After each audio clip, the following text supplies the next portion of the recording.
Praise the Lord.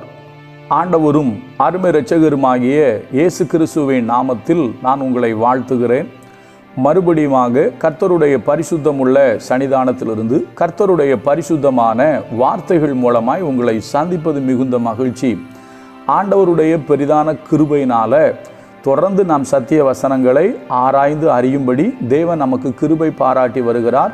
இந்த வாரத்திற்காக கர்த்தருடைய முகத்தை நோக்கி பார்த்த பொழுது ஜெபித்து வேதம் வாசித்து கர்த்தருடைய முகத்தை நோக்கி பார்க்கும் பொழுது தேவனுடைய பரிசுத்த ஆவியானவர் எனக்கு கற்றுக் கொடுத்த ஒரு காரியத்தை உங்களோடு பகிர்ந்து கொள்ள என்னை ஏவினபடினாலே அதை நான் உங்களோடு பகிர்ந்து கொள்ள விரும்புகிறேன். தேவனுடைய ஆவியானவர் அதிகாலையில் என்னுடைய உள்ளத்தில் போட்ட அந்த வார்த்தையை உங்களோடு பகிர்ந்து கொள்ள விரும்புகிறேன்.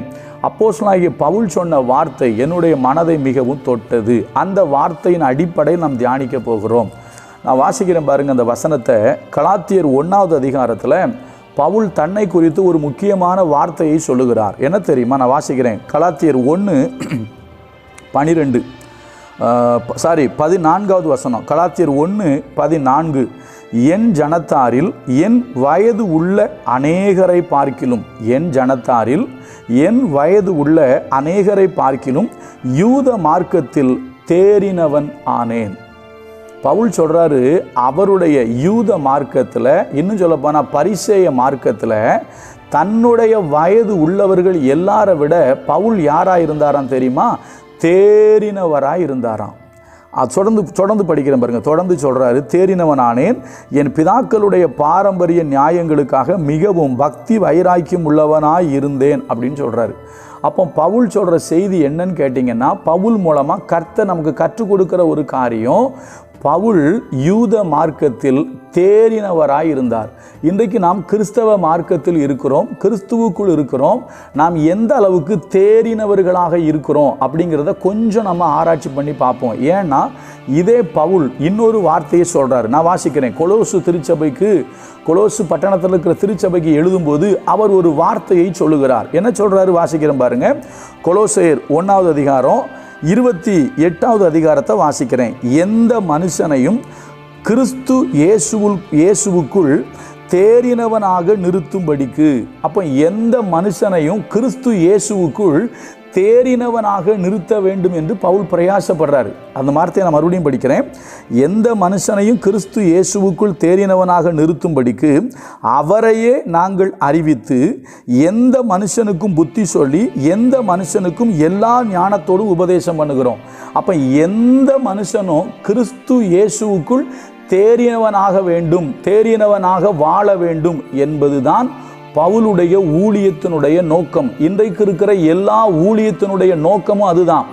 எல்லா விசுவாசிகளையும், எந்த மனுஷனையும் கிறிஸ்து இயேசுவுக்குள் ஒரு தேறின விசுவாசிகளாக நிறுத்த வேண்டும்.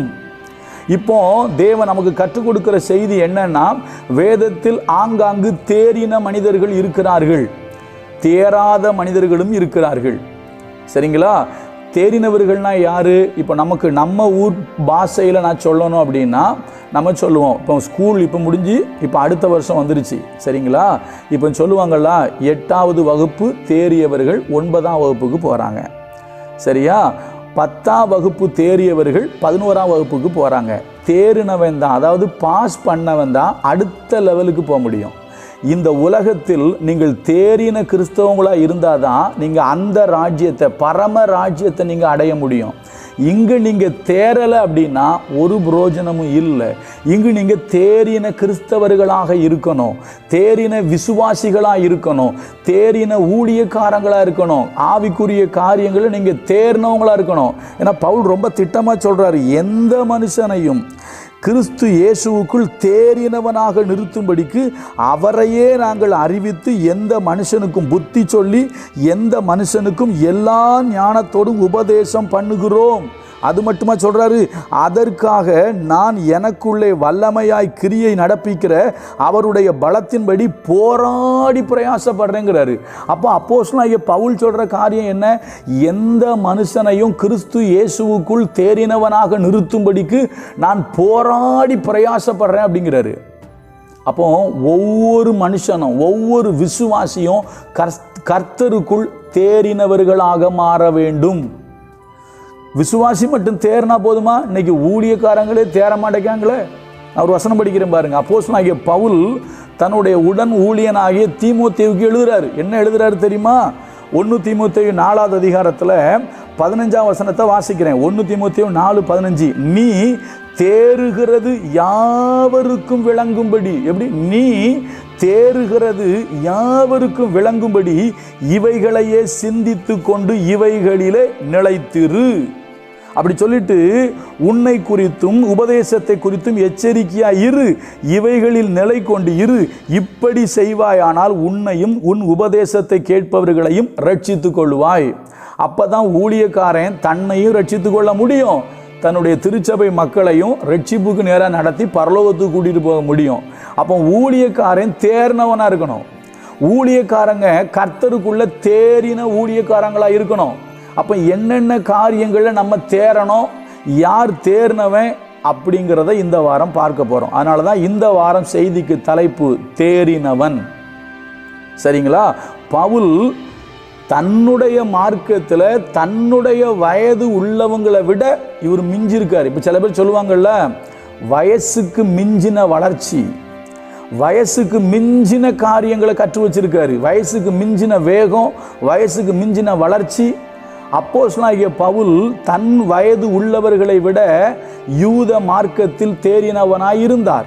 அதே போல தன்னுடைய திருச்சபைகளுக்கு தன்னுடைய ஊழியத்தில் அவர் சொல்றாரு, நீங்கள் கிறிஸ்து இயேசுவுக்குள் தேறினவர்களாய் மாறும்படி உங்களுக்காக நான் பிரயாசப்பட்டு போராடுகிறேன் என்று சொல்லுகிறார்.